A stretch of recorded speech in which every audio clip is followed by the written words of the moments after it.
When it comes to do you rather earn more or spend less, I think that the vast majority of us would prefer to earn more money.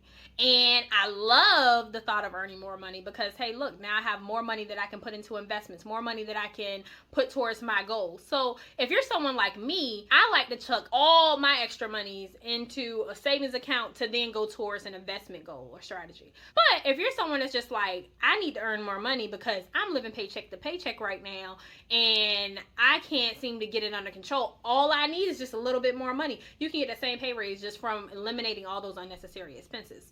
I'm all about people enjoying their life, and I'm not going to be like, let's take out every little joy of your life so that you can reach your big financial goals. So I'm not saying live like a peasant so that then you can, live like a king.